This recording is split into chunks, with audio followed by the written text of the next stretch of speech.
All right, welcome back, everyone. Our gang is up and at it this morning, especially Jeannie. Jeannie gets the prize for the earliest appearance, even though we're here at the same time. It's very early where you're at. So, Yeah. cheers to you, Jeannie. Thank you. You know what? My Friday nights are going to bed early. They used to be out, a date night and stuff. So my date night is, having dinner and getting ready for bed. So I make it sure I'm here in the morning. But I tell you something, this group is amazing and I really value it. So I will sacrifice my Fridays because it is so important. More All right, important to be here, we're really. finally taming you down. You are. It's all good. My husband was shocked. I was ready to go to bed at 7:30. He's like, "Oh, Jeannie, you don't need that much sleep." I go, "But I just gotta make sure I get enough sleep so I get up." And he goes, "You'll get up. I'll get you up. It's okay." Uh, Well, that's great. Well, why don't we do this? Chris and we were chatting a little bit. Jeannie, how was your week? What have you been working on? Have you made any progress on these things since we spoke last week? yeah, I was really nervous about coming on today because I told you I was gonna publish a video on Hmm. YouTube, and I didn't do it, so I thought the easiest way is not to show up today and not be held accountable. Hmm. Chris is shaking his head. Holding his head down. Yeah. So, I'm just gonna be a straight shooter because this is why I like this group. I just gonna be really vulnerable and let Mhm, my insecurities come out. So what I did was I was overwhelmed by last week with all the great information, mhm, and I got in my head, just like what Chris was saying, and then I was listening to the YouTube formula on the book version on Audible, and my husband was listening it to us as well when we were traveling back from California driving, and he's like, "Wow, this is really great stuff. This is really interesting." So when I got home, I kept listening to it, and just a quick note: my sisters came in from Minnesota, surprised me, so that really took away my focus in publishing. But I kept listening to the book, and I not only was I overwhelmed by last week, I got overwhelmed by the book, and what overwhelmed me is I felt like I have to be perfect before I publish anything, and so I'm just gonna lay it out there because there That's may be other people listening to this that may feel the same way. So because I feel like I have to be perfect based on a formula, like the lighting needs to be correct, the background needs to be really good because this is what the algorithm looks at, um, the verbiage, and I thought, "Oh my gosh, I gotta follow through with the community guidelines for YouTube." And I talk about sex. Oh no, what am I gonna do? And so I completely froze and thought maybe I'll just wait and talk to you guys because I want to make sure before I start putting anything out there on my topic, I don't know if I have to. I'm overwhelmed basically because I was going to publish some audio stuff that I've already done. But if there's language in there that's going to flag me, I don't want to do that because I don't want to start out on the wrong foot. So my mind is going like spaghetti. And I knew if I brought this here to you guys, especially you, Craig, because you are such a logical thinker and you're so good that I thought, well, you might just peel me off the ceiling and bring me back to earth again. But I guess I don't know where to start. So that's where I'm at. well. I'll let Craig because Craig's like you say he's more of a logical thinker and the YouTube expert. But I I'm like you. I've been waiting for everything to be perfect, Mhm. and finally I got to a point where I just said screw it. And I've been posting videos and doing shorts and all kinds of stuff on my Facebook page. Oh, And I stumble, I stutter, I refuse to edit. A because I'm not good at it, and then B because you know what? Screw it. It's the true authentic self. It's just me talking. And but I find you mentioned earlier these by not showing up, you wanted to not show up because you weren't think you were prepared. And but I find in those moments when I'm scared, when I'm afraid, those are the moments you gotta show up because those are the moments that inspire me, right? And I had a really rough week last week, and my program Proctor Gal they put on a 3-day event, and I wasn't going to show up for it. And I'm so glad I did, because those 3 days gave me so much motivation. I told, before you just hopped on, I said to Craig, I am so fired up. I'm hitting the ground Monday. And same thing, I'm gonna get my YouTube channel going. And same, my YouTube channel, my banner right now for YouTube is terrible. I don't care. Like, I don't care anymore, right? My Facebook banners, all these things that I've been worrying about. I gotta have the perfect picture, the perfect smile, the perfect banner, the cop. I'm like, screw it, man. I think what's more important is, and I've been learning this, and everyone's telling me this, is the content you put out. As long as you got impactful, meaningful content, nobody gives a shit about the rest of the stuff. Now, in regards to YouTube, Craig might be able to give us more information about some of your concerns about all the verbiage and language. So, Mm-hmm.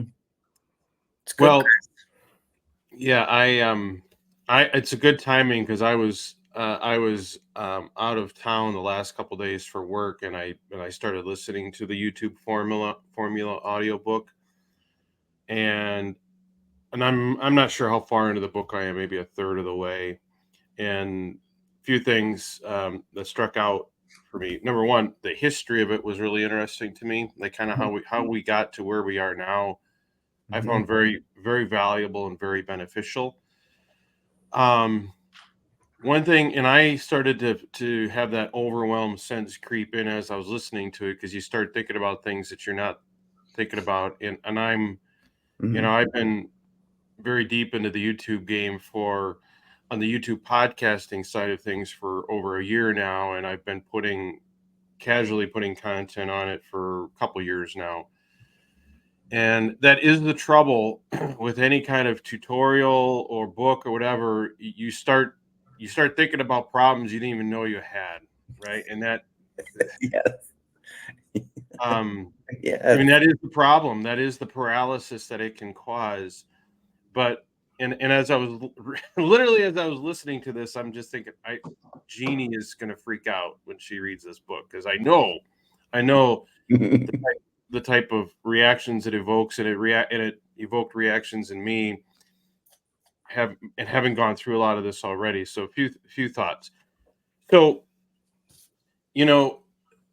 I did not really start gaining any real traction on YouTube until I was about 100 episodes in, and doing it pretty hardcore, so twice a week for 6 months. I'm sure there's a faster way, but like literally I unlisted all like my first 100 episodes because they drive me crazy to even look at.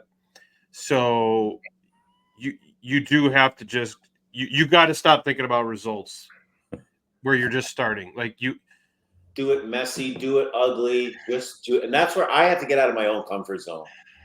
I was the biggest thing. And Sam always talked about that from day one. Just do it messy, do it ugly. But my biggest hurdle, I spent 30 years doing something as a firefighter. Now I'm this mindset coach and mental health coach and this YouTube guy, and posting videos. And people didn't know me as you would have thought I was the last guy to come on Facebook and post a video. But I'm so empowered now I've been getting messages like, Chris, we need you, and thank you, and what you're doing is so important. And then I had coffee with a guy on Thursday. He's a little bit younger than me, late 40s. 10 years ago, he was on a bike ride in the country. He got left for dead by a hit and run. A guy hit him and took off. Then his mom passed away of cancer. Then his sister passed away of cancer. Then his dad just died. So now he's like walking around like a little orphan at 40. He's like, all my family's gone. And so we've been texting back and forth, and we've been talking to him a little bit. And he says, let's meet for coffee. So we met for coffee. And one of the first things he says to me, he says, I've been following your stuff on Facebook. He says, your messages inspire me so much. He said, it's unbelievable.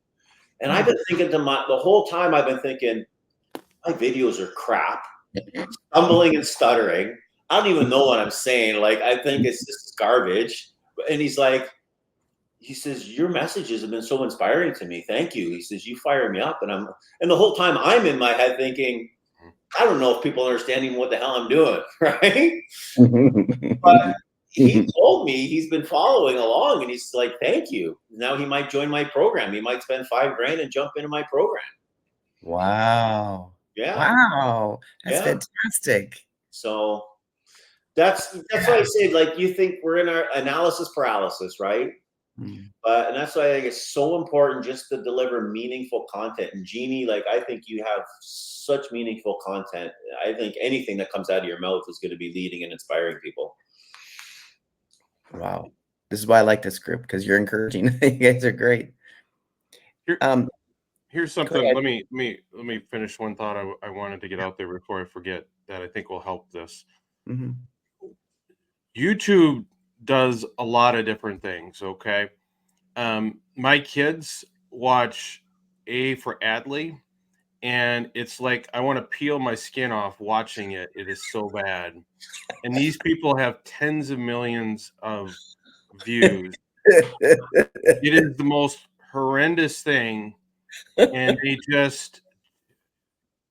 they have such a huge following, and my kids just sit there and stare at it, and I just so there's so many different ways to use YouTube. Okay, the podcasting that we're doing is different than what those people are doing. We are not doing what Mr. Beast does. Okay. Mm.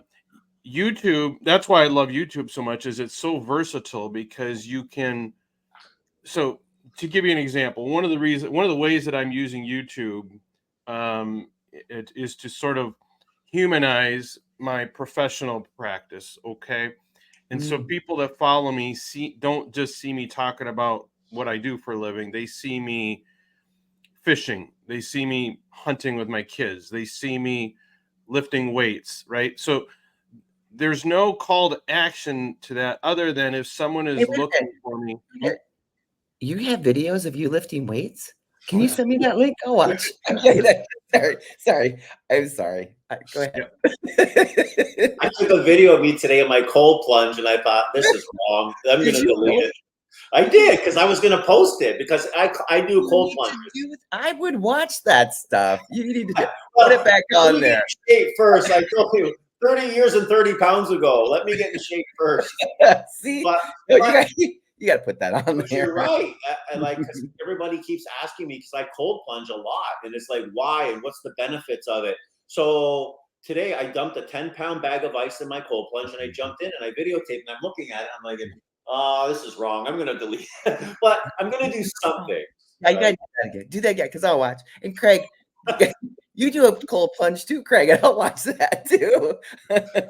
I don't want to do that. I have a limit to my mortification. Jonah does it every morning. My co-host he? on one of my he does it every morning. He swears by it. But Oh, God, yeah. It is Wow. awesome. It's So- awesome. Anyway. Craig, I apologize. that's okay, right? So and I've been thinking about this a lot this week. Like, what's the purpose of the content that I'm doing at one given time? Because that stuff is a very long game, and it's not a direct, like, you're just so. And then people need me, and they call me up. They feel like they know me, and they know just not the videos I talk about the law. They know me as a person, right? And so that is sort of, so that's kind of how I use Instagram and my TikTok, and I'll mix in some more of the professional type stuff in there, tips and tricks, but a lot is just humanizing me. Okay. And that's something you can do on YouTube in the shorts. Like, I've got some of my best shorts, on YouTube, are just me driving my dumb tractor around through the woods, right? So that's one way you can use it, right? The other way is actual tutorial videos, things like that are really designed to educate people and have more of a hook to them, um, where you're selling yourself or your product or whatever. And then there is sort of, if you're just trying to build an audience, like a lot of what you see in a lot of these books are written people that are trying to build an audience, not to sell what they have, but to sell what other people have through affiliate marketing. So someone will do a video on the 5 best YouTube cameras. They'll have links below. They're building an audience so that people click on that and then they get a commission on that. Okay. They're doing something different than you and I are doing, and they need as many viewers as possible. And then if you get big enough, then you start getting ad revenue for ads that start playing. Okay. Again, that really is just building an audience for the sake of building an audience, which isn't necessarily what we are doing. Most of us are not doing. So you have to understand that a lot of the stuff that they talk about is designed primarily for people that are really trying to build this huge audience, as opposed to those of us that are trying to find those select people that want what we have. Okay, so a lot of the rules and the fine tuning and stuff that they're talking about don't really apply to us, and you shouldn't worry about it. Okay, so Yeah. keep that in mind. Okay. And the other thing is this, and so like those things about what's in the background and all that, that is stuff that the algorithm can like cut you off from ad revenue, because companies may not want their ads running alongside a video if there is a gun in the background or something like that. Or even That a has cross. nothing to do with what we're doing. Even a cross, Yeah, because keep could be. noticing a cross. And Yep. and based, sorry, I'm cutting you off again. I don't mean to, but before I forget, when I'm reading that, they're saying that it's taking snapshots of your background and connecting the dots, so that, yeah, if there's a cross, people are offended by that, they're not going to show it it won't hit that certain algorithm. Well, it may, but it's also pushing you into the recommended video of other people that want crosses. So it cuts both ways. Like YouTube is not stupid. Like they are not. They're looking for a way to put anyone's content in front of someone else that'll watch it for a while. Okay, so it's dissecting you and everything, but it's it's trying to maximize revenue. So part of that is you may not get ads on your videos that certain companies don't want, but at the same time you may get selectively pushed towards someone who wants that stuff and kind of more directed at you, Jeannie. People that like, my other podcast, we talk about all that crap, and it doesn't hurt us. Like, the people that want that stuff are searching for that stuff, Yeah. right?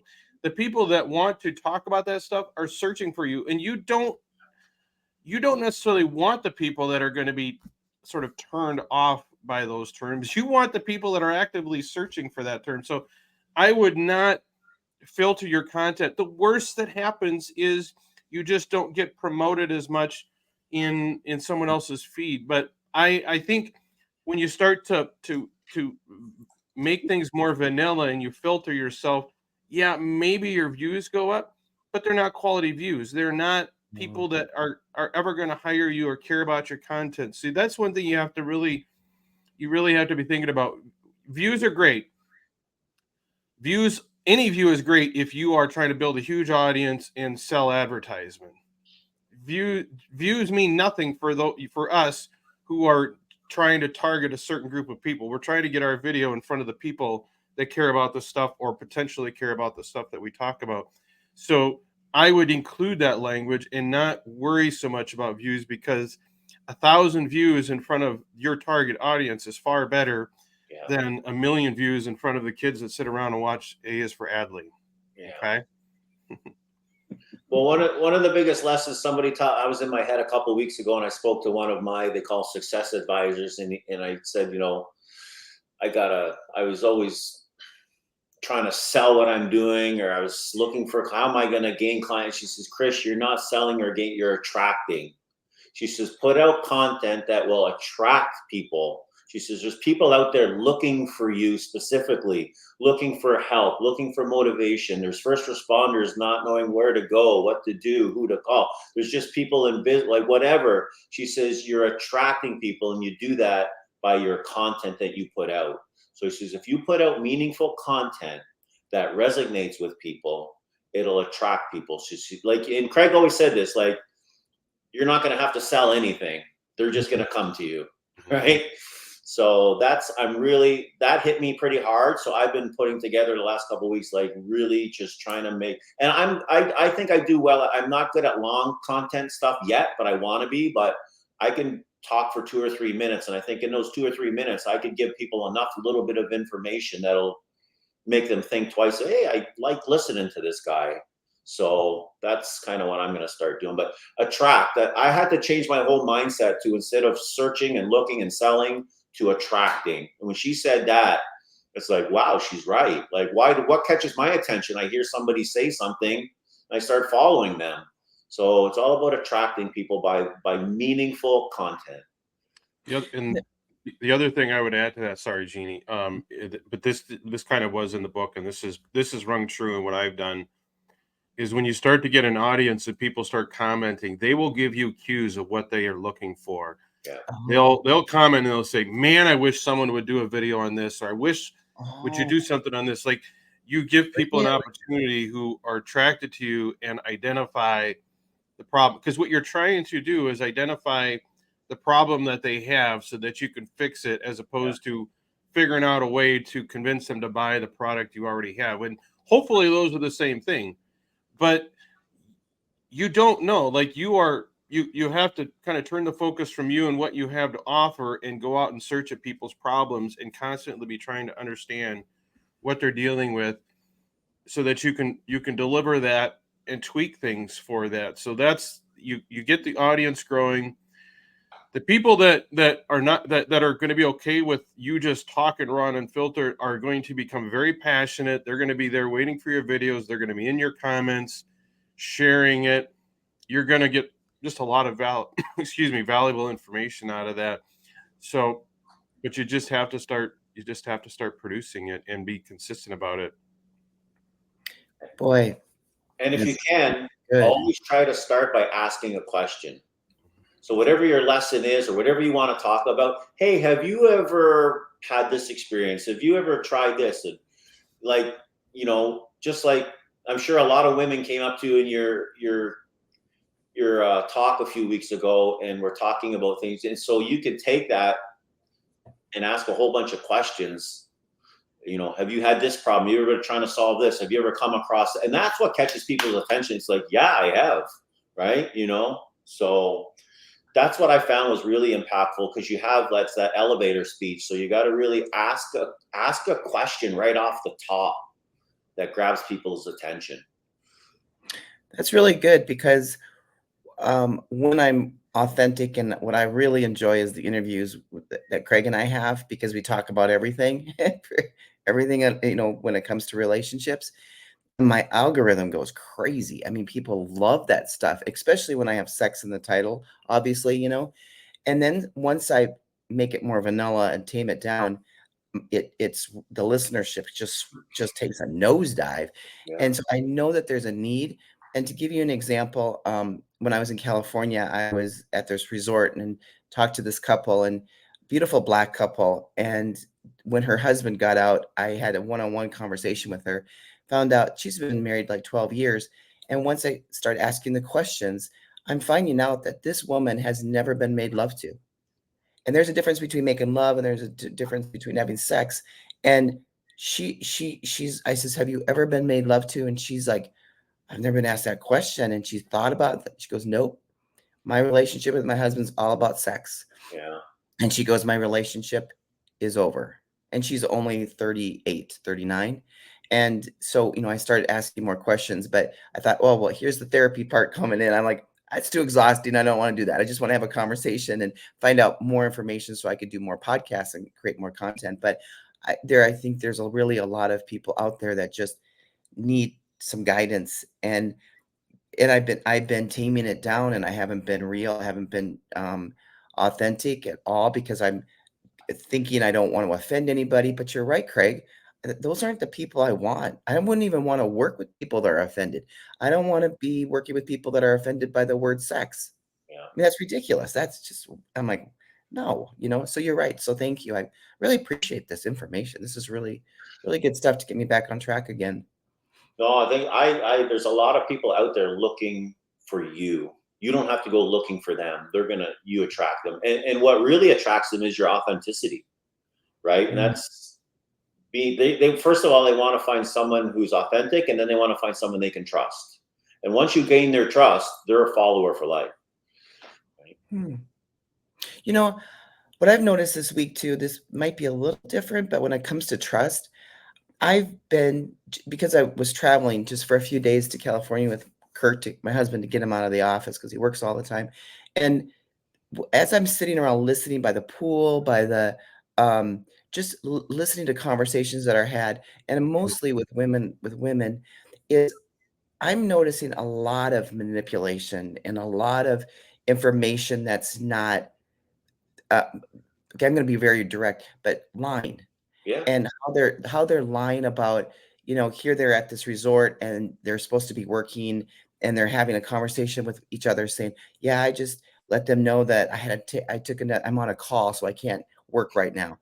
Meanwhile, she's sitting at a resort sunning herself, and it happened again yesterday, and I'm listening to these 2 women talk about how they're playing hooky, but they actually think their employer thinks they're in the office working, and they have to go outside really quick and make a phone call, and I was telling my husband goes, "Jeannie, are you in denial? That happens all the time." I go, "But I'm looking at this, I value people who are honest." Yeah. And I heard on statistics that the average person lies 23 times a day. And I'm what? I'm like, if I'm not trying to be a martyr here and act like I don't do nothing and I'm sinless. That's not true.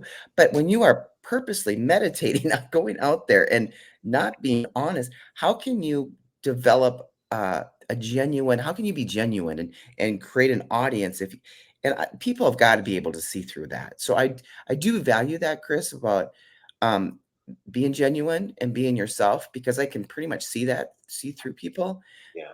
and I've learned how to figure out if someone's lying and not being truthful. But the point is that um, I just believe in the karma. I believe that if what goes around comes around. So if you are honest and you create honest content, it Law will of come back to attraction. you. Yeah, Absolutely. and I somehow attract people that are really good people. I mean, Yeah. I surround myself by really, really good people, and so I think that's the trustworthy piece is what you're saying, because I look around and I'm thinking, man, I'm not seeing that just out there in the world, people being Yeah. honest. I wouldn't want employees like that. My husband says, "Why are you so bothered by that?" Well, because I think about, as an employer, I wouldn't want to hire people like that who aren't going to be honest with me, because I want a team that's working with me, not trying to work against me. I know that's a long story, but trust is so important to me. That is probably number one, and especially when you're in a relationship, in a marriage, you got to have trust with one another, because Yeah. it just breaks down the communication and stuff. So long story short, I agree with you 100%. And I think you're right. People eventually sniff you out. I know there was people I was following and thought they were pretty trustworthy and honest. And when I dug a little deeper, this couple was coming across as being a married couple. I was doing because I'm looking at buying U.S. real estate because it's so much cheaper. And Canada's just gotten out of control. And there's this couple from Canada who is in Cleveland buying U.S. real estate. And well, it turns out they're not a couple at all. They're not even married, but they're coming across like that on all their videos. And one that they had a meet and greet. It was about an hour from my house. I thought, I'm going to go. And first thing she did to me, she walked up to me and she's like, "Yeah, well, so and so, we're not actually married, and we're this and we're that." She started spilling her guts, and she's like, and it just turned me off from them right away. And it's like, but they come across on all their stuff like they're this happy couple, and I was always suspicious from the beginning. And then she actually came out and told me, and it's like, oh my god. So people can sniff out a phony pretty quick. Mm, Yeah. good point. And the same thing though, I think people can actually tell you when you're genuinely honest too. Like they can hear it in your voice, they can see it in your eyes, in your face. They can, you know. Well, and it goes back to what you guys are talking about, because I do get emotional. Because I'm really passionate about what I talk about.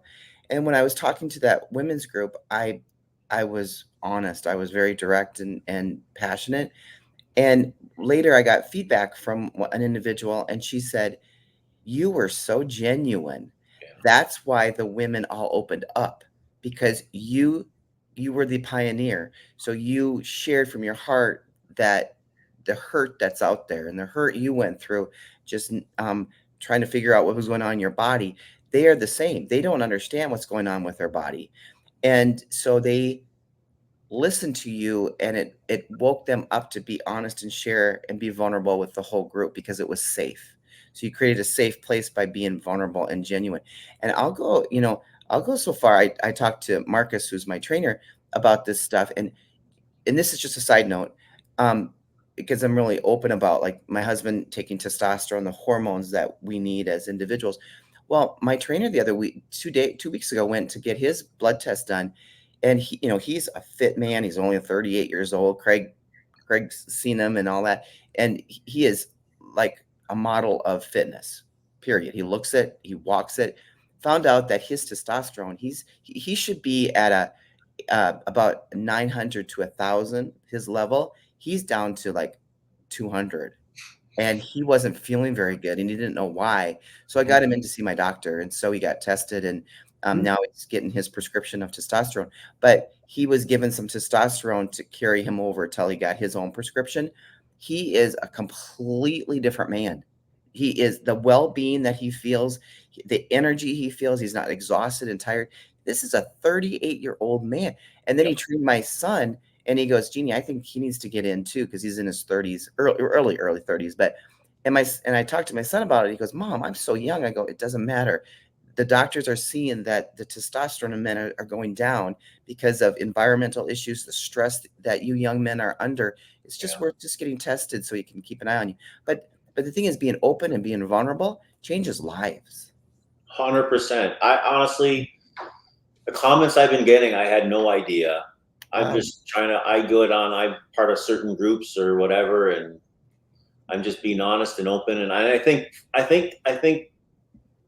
because a lot of people in my profession, we've discussed this before, have a difficult time being open and honest, or showing compassion and kindness, because we're not supposed to, like we always discuss this, we're supposed to be the brave ones, the heroes, supposed to hide our emotions, we're supposed to be strong.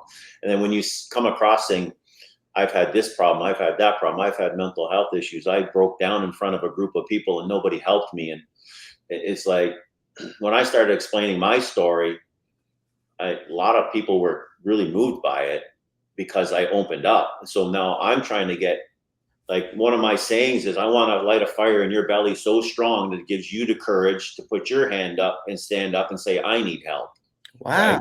And if I can do it, Wow. after 30 years and being 55, you can do it. So don't take the cape off, leave it at home, leave it at work when you leave work. Right? And just you're a human being, right? I know what we do every day is special and important. You got to be brave, but you're a human being too, right? So everybody has emotions. So don't bottle them up. Do you share what you just said? Do you say those exact things? Because that touched me again. You are good. You're really good. Do you use that? I do, but not enough. So that's why now I'm motivated to get it out there more. I'm going to re-record. And actually Craig convinced me of this, because I did do an opening podcast that the audio was terrible, and so I'm re-recording it within the next couple of days. And I think it's going to be impactful, because I'm going to be really open and raw and honest, right? I am. And it's going to be my introduction for my podcast. And it's just, here's what happened to me. I don't want it to happen to you. I found a solution that, after all other stuff, really was profoundly impactful to my life. And I want to share it with you. So reach out if you like what you hear. So no, I'm going to be, you know what? And I don't think it's easy. I sometimes hesitate about it, but I think it's from so many people are encouraging me to do it. And I know I need to do it, right? Because I've watched over 30 years, I've watched grown men hide in their basement for years, just wallowing in their depression. And, so I saw it through coworkers, through family members, and I went through it. And it's like, enough's enough. Life is meant for living. Like, God didn't put us on this earth to suffer, right? Yeah. Wait a minute. So have you been posting stuff on YouTube? I've been posting stuff on my Facebook. Because I hope you go back and listen to this recording and everything that you just said, because that touched me. And if it touched me, I mean, I know you're going for the men, but you're going to touch I'm going for women. Actually, to be honest with you, I get a lot of women following me and commenting more so than men. More so than men, right? But I started a little private Facebook group, my Ignition Factor group. And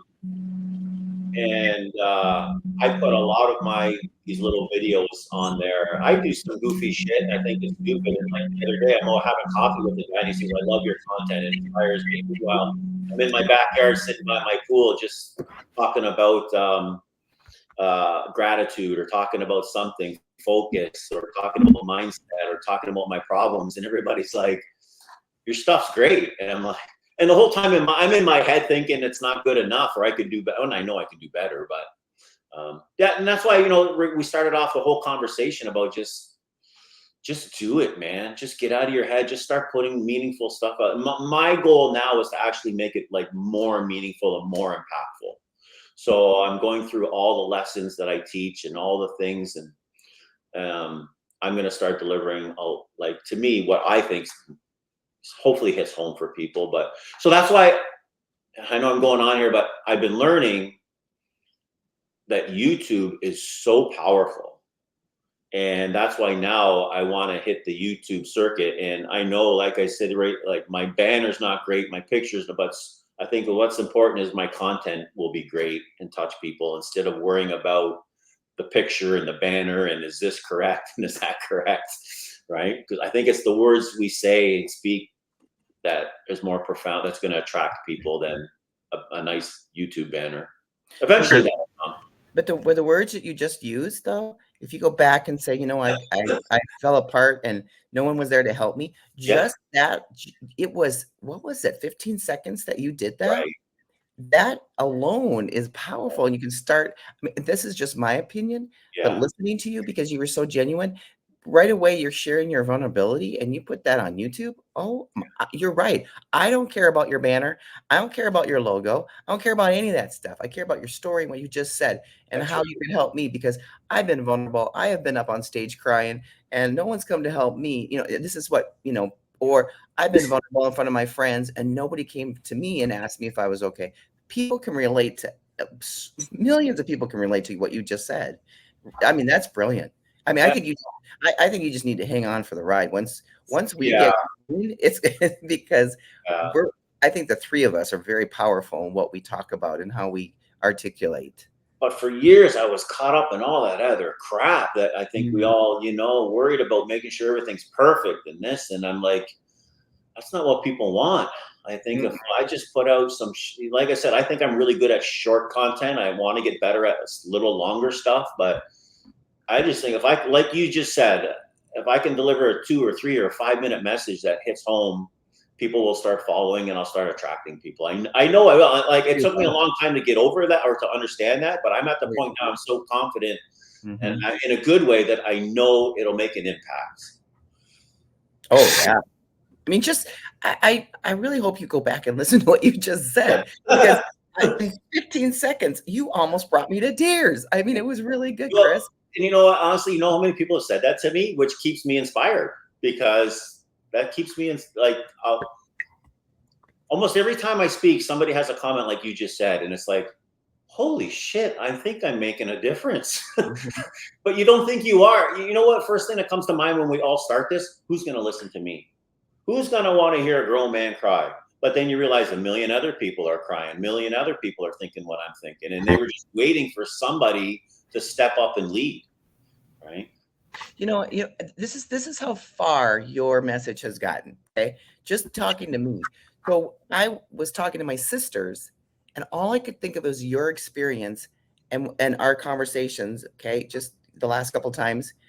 And then I find that having a conversation with my two sisters, there are remnants of them living in a home where my dad didn't show love. And I'm seeing that in my sisters. And I'm seeing, even last night, I was worked up like nobody. And I'm realizing that it was how we survived in that family, the three of us.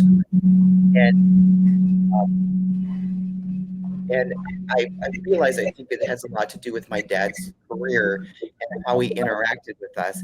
And now my sisters were interacting with each other, which is kind of toxic. Yeah. And so I thought about it, and I thought, this is where it's coming from. But it's been years, and it was after talking to you, like, wow. So you have no idea the ripple effect that this is going to affect people in their lives. I started following. I listen to other people's posts and start hearing, and what their concerns or worries are and how it's like. I listen to a lot of other first responders on LinkedIn and YouTube and Facebook, and it's like people are begging for help right now. And so I just know, like I keep telling people, if a guy like me who was the head of his department at my age, at my stage of a career, and I went through all this stuff, I just think I really think are waiting for somebody to step up and just take the lead, and then the following will come. Mm-hmm. Chris, these messages you get, these are from like short Facebook videos, or is it written content, or both? I actually have gotten in. I have so much. There's a really powerful lesson in one of my. It's called the terror barrier. It's about getting over your fears and all this stuff.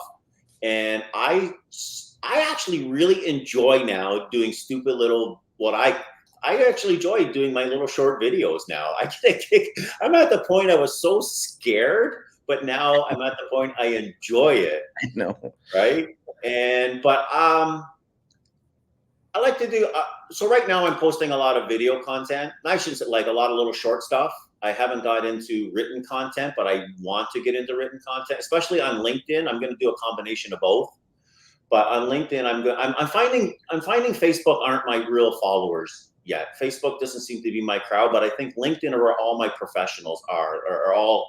That's where all the first responders are, all the leaders are, all the people. I think LinkedIn is. So I'm going to start hammering away at LinkedIn. What I'm going to do is I'm going to do a written content, maybe with a short video, and say, hey, I'm going to really start pushing a lot of people to my YouTube channel so they can listen to more and hear more, and then they can actually see me. So yeah, I don't know if that answers your question or not.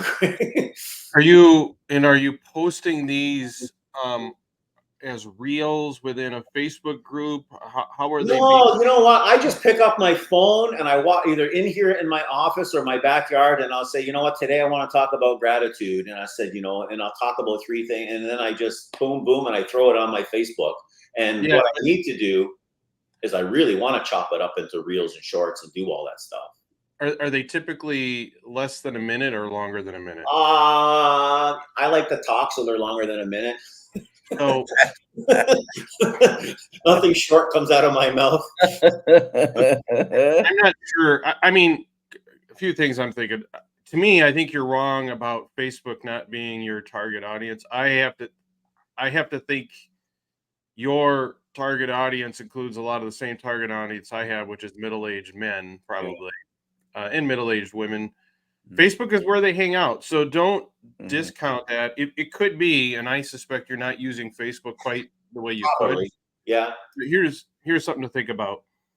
So if you post videos, and I'm not sure the length, if it's a minute, the way that like YouTube to qualify as a short has to be less than a minute. Right.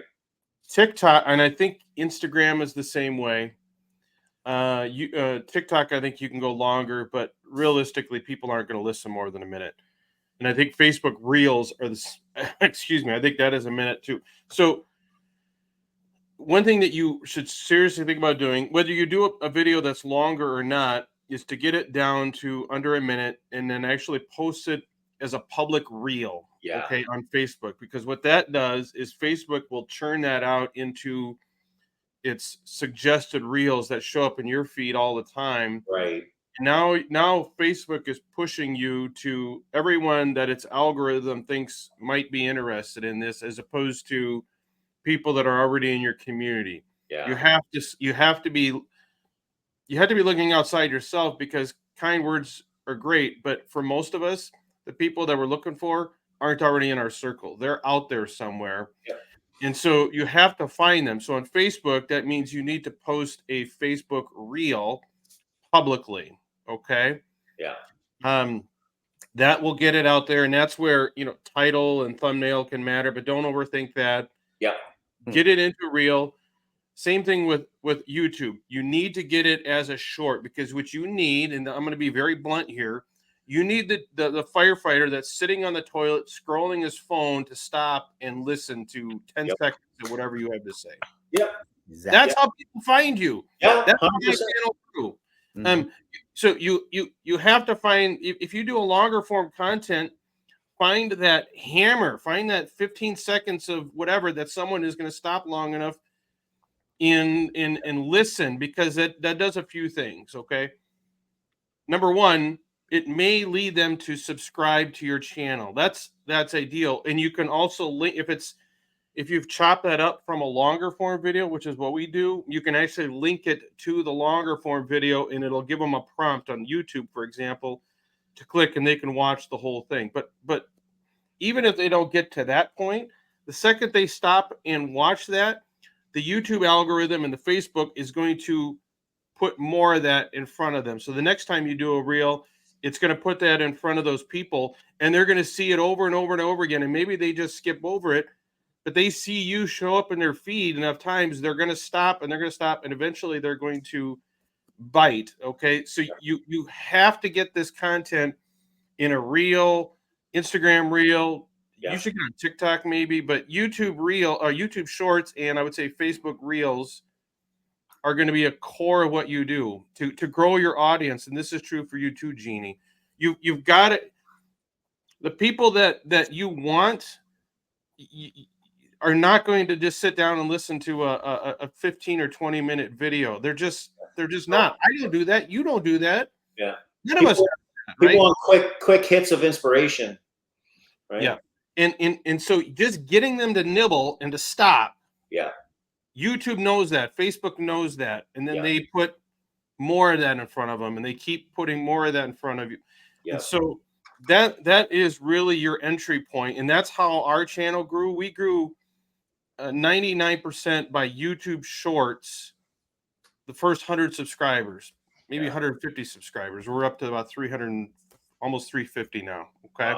Wow. You get to a tipping point where once we got to, let's say, 150 subscribers and 100 videos, it kind of flipped a little bit, and our long form was getting pushed because the algorithm had figured out who our audience was, and it just starts pushing your content because it knows more than you do about what your target audience is and what they're looking for. Okay, so but shorts, you got to have those short reels, those things that make people stop and listen. Yeah. And that's the genius of YouTube, especially. But you're already making the clips. So like I was doing it this morning. So I had done a 13-minute long form video a couple weeks ago. It's on my YouTube. I got like 3 views on it. Okay. It goes into Opus, and I was picking a few of them out, and I sent one to YouTube and one to TikTok, and I've just been kind of watching, and the one that I posted an hour and 45 minutes ago has 325 views and 4 likes. Well, okay, back up. Okay, whoa, what now? So you did a long version. You got 3 views. Then you clipped it, so it's really short, and you spiked that high? Yeah. Well, now the one piece of that long form video has 325 views. Okay. Wow.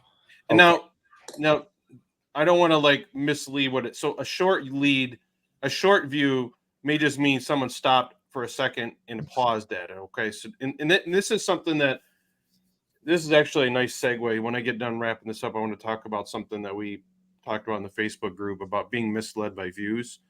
So views are better than no views, but views can be misleading because it can be someone simply stopping for 2 seconds and then moving on. That will count as a view, but you can click in and you can see how long people are staying for it. But people pausing to look at it is better than nothing, because even if they don't click on this, that is training the algorithm to put more of that, because something about that made them stop and look at this a little bit. Okay. Mm-hmm. So those views do matter. And so that's just how amazing YouTube and TikTok and Instagram and Facebook, kind of depending on what your thing is so great, because it just cranks that, and people are scrolling. People got a minute here and there. They pull out their phone, and that's the stuff that's appearing in people's feeds. And it's so easy to lay it in front of them, especially if you've already recorded the long form footage. you're just chopping it up now and taking, let's say, the 5 best clips. That's what I do. I'll get 20 clips and I'll take the 5 best and we'll put them out once a day for a week. That's how we do it. And I get subscribers out of that. I mean, it happens. Like, not everyone. Some of them are duds. Like, sometimes there's no rhyme or reason to it, but no. But I was told to, like, from, you know, like they say, just keep fishing, keep throwing stuff out there, and he's throw tons of stuff out there and track what attracts, what bites, and what doesn't. And then they said, find the reels that are getting momentum and then re-reel them. Just keep putting, you know, because there was something about that short of that reel that people, so reuse them, recycle the good stuff and throw away the bad. Yeah, one thing that you need to remember is people don't remember if they've seen it before. Like, people are not going to care if you play the same reel 2 weeks later, probably 2 days later. Like, no, it's funny you say that. There's stuff I've talked about, and again, when I had coffee with this guy, he had no idea, and I said, like, I just put that video out 3 days ago, but he had no idea. So you're right. You got to keep regurgitating stuff too. Yep. So I'm a huge fan of shorts and reels and stuff like that. TikTok is crazy good for everything I do except my big podcast. That one, middle-aged guys that share our kind of religious things don't hang out on TikTok, but everything else, they're there. I think Jeannie would do fine there, but my stuff doesn't work there. Everything has a little different audience, a little different flavor, but just make the content. And kind of getting back to this whole thing of video, if you're an authentic person, video helps you because that comes across. People, you can fake it, I think, on audio. Yeah. Like, I think you can fake it on audio. You can't fake it on video. And so people seeing you, seeing your face, seeing your mannerisms can tell, for better or for worse, whether you're being truthful with them or whether you're trying to screw with them. And that's why just do video. I had an argument. Well, it wasn't an argument. A guy that is in a similar podcasting circle that I am, kind of fishing for the same group, just can't get any traction. And he's got a great voice. And he and I did an interview this week, and it was great. We have great banter. He's funny. Probably even better looking than I am, but that's kind of a low standard. But, you know, we had a really good conversation. I said, "What the hell are you not doing video for?" Oh, and this, and I said, "Come over to my mastermind. I'll show you how to do it." I don't know. I'm like, "Well, then you're gonna fail. Your YouTube is gonna be stuck with no viewers because you're too chicken to get out and get up video." Oh my God, that's awesome. I think especially what I do, I think people want to see a real person who went through real stuff, and that's why I was so scared to do video. But now I'm totally embracing it because I think people want to see the grown man cry, right? Yep. We don't see that, Chris. We don't see that in our culture because it's not encouraged. So we just assume men don't have feelings. They do. I get it. They do. But I'm just saying that we don't see that happen very often. And you know what? Another thing too, when I don't know if women know how to deal with men's emotions. That might be a topic you might want to talk about, because I know when my husband gets a little emotional, it's like, whoa, I don't, I mean, I know how to deal with it, but I don't, you know, I'm like, this is weird. I don't know. What do I just listen, or do I give you a solution, or do I come and give you a hug? I'm really not sure what to do. I know that sounds silly, but Chris, I don't think we know, because we're not used to seeing a man cry. And and we do not want to demasculize. Is that the word? A man. Yeah, thank you. And we don't want to do that to a man. We want to encourage them in their manlyhood, but they're human, and we want to encourage them to be human as well. So I think that's a good topic to talk about, because I really don't know if we don't know what to do. We don't know what to do with your emotions. No. You know what? You just great. I think it's an incredibly great topic, and I'm going to try and seek out somebody who has the answers to that, because I don't. Like, I'm going to try and find someone, a therapist or whoever, says, how does a spouse or a family member deal with a man's emotions, right? But you know what? Here's a thought. I have to talk out loud to think. So sorry about that, guys. But I don't know if you necessarily need that at first, because Right. if you say, I, how do you ask them, how do you want to be treated when you cry? How do you want your partner, your spouse, your wife to help you when you break down? What is the help that you need? Because a therapist's idea might be completely different to Well, theirs. you know what? You're right. You just hit home, because it reminded me of something. People just want to be heard and Yes. not necessarily want answers. Mm-hmm. Especially when you talk to a spouse or a friend, everybody thinks, I got to give this guy advice. Like, no, just shut the F up. Let that person speak, because they just need to get shit out. Well, I just want to tell you how I'm feeling. I'm not looking for advice right now. Right? and don't. And here's one thing I would tell you too: don't undervalue the quality of your advice. Okay. Mm-hmm. This is imposter syndrome that can really affect you. Think, oh man, I got this problem. There's someone else out there that is an expert in it. I got to go find them out and get them on my podcast. And I'm not discouraging people from doing that. Yeah.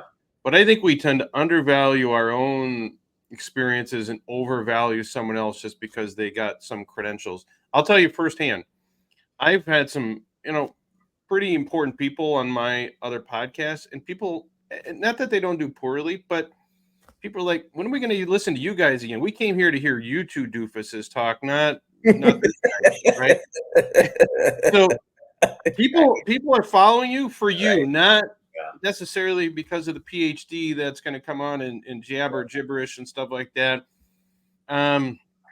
I do not undervalue and don't put off tackling these topics because you're waiting for the expert to come on. Right. Yeah. That, I think that's down the road. You have the lived experience is far more valuable than some counselor or psychologist coming in who probably maybe has never even talked to someone in Yeah. your circumstance. So don't let that be an excuse to minimize what you can offer and just not tackling it right now, because I have fallen into that, and it's a very easy trap for us to fall into. Yeah, you're 100% right. And I just think back on the reverse of that. Like, the wife will come home from a rough day at work and she just starts venting. Well, what's my first intuition is, I got to give her advice. She doesn't Yep. want advice. She just No. wants to get it out. Classic male mistake. Right? Tell me how I know that. But yeah, no, but I think the same goes for us. When a guy starts venting, and a spouse is wondering, how do I deal with it? Just listen. Just give them the time and space to listen and get it out. Hey, if we want advice, we usually ask for it, right? Well, Yeah. Chris, let me ask you, Chris, if you go back to that moment when you were breaking down Yeah. and nobody asked you how you were doing, Yeah. what would you have needed at that moment? Honestly, I would have just asked somebody to say, someone to show they care. Are you okay? And I've never seen this from you before, and what's going on at home, or what's going on in your head, and you need help, and you need some time off and take a break. And I just would have somebody just to ask me if I was okay and what do I need, right? What do you need? Perfect. Yeah. That's what you need to be telling your audience and sharing Yeah. from your heart, because no counsel, you don't need a therapist on there. Oh, no, and you're right. Actually, it's really funny because I have a friend who's going through severe stuff as a firefighter right now, and he has to, because he's going through the whole process of workers' compensation and work. So they're not forcing them to, but part of the program, he's got to go see a therapist. We have employee assistance programs, so he's got to go see a counselor. And he said by the time he left, the counselor actually admitted, the counselor's like, I am so blown away I've never heard or dealt with these problems before. She's like, I don't even know what to do. Right? Because because they go through their schooling and they got their textbook and they but when a real life comes in, the guy started telling them about, my friend committed, so I saw this and suicide and this and that problem. The guy's brains were scattered on the road. She's like, oh my God, I've never dealt with that before. I don't know even what to say. Like, she was in tears. He told me she was so taken back by she's admitted she had no idea what we actually deal with until he started telling her the true life stories, right? I wonder if, Craig, with this episode, can Chris go back and take these clips for his YouTube? Because you're saying some very powerful things, Chris, that you could be putting on YouTube like today. if this is a recording that you can do that with. I appreciate it. And honestly, Chris. Well, that's what gives me the inspiration and motivation to keep going, because again, and I go back to say, when we originally start this journey, I think all of us are like, who wants to listen to me? I'm the only person with this problem. Like, nobody else is going through what I'm going through. It's impossible. And then you realize people do want to listen, and there's millions of other people who are going through what you're going through, right? But yeah, so I appreciate that, because every time we get on one of these things, it's just total motivation and inspiration. It really is. I tell people, I was on a conversation with someone the other day, and she said, well, I was she's like, but I thought your career was rewarding. And I said, my 30 career was rewarding, but I said, I got to be honest with you, what I'm doing now, I find it so much rewarding and impactful than anything I've done in my life. Wow. I do. Like, I've served my community for 30 years. I've raced to thousands of calls for complete strangers, but I'm finding what I'm doing now is just so much more meaningful and impactful. I do. More, what do you say, more rewarding? How can anything be more rewarding than what I did? I find this more rewarding. I really do. To answer your question, Jeannie, yes. I will. This will go on. I'll put this on Opus. I'm sure that clip of Chris talking will probably show up. StreamYard also has a thing that can auto generate shorts, although I haven't found it to be as good as Opus. But Chris, remind me in a few days, if I haven't already done so, to get you get the Opus clips for you. Sure. To pull out. I was working on Opus this morning, playing around with it, because I think I've mentioned it's made some big improvements, and I was checking in, not that I wasn't listening to you guys, but here's another thing about not getting overthinking. It can be a real problem. I put out a clip on my other channel, which only had 47 subscribers this morning, and I put a clip out, and I put the clip out from Opus, and I didn't like how it turned out. Like, there was some things that I didn't like about it.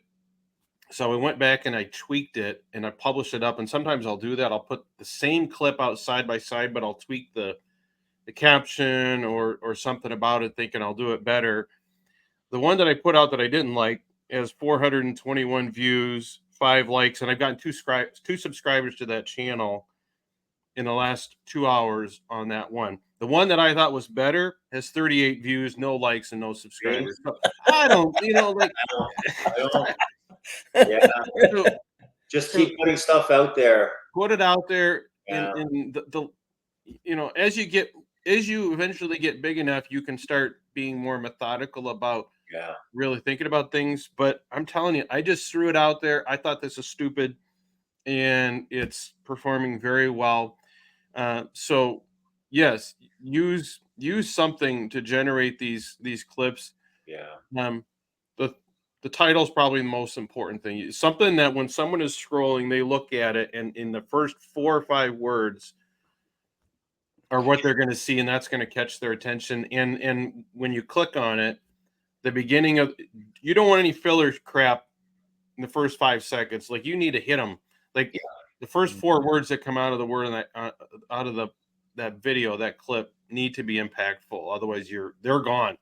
They've only got so much time on the toilet to scroll, and they're not going to waste that. Okay, so Keep that in mind.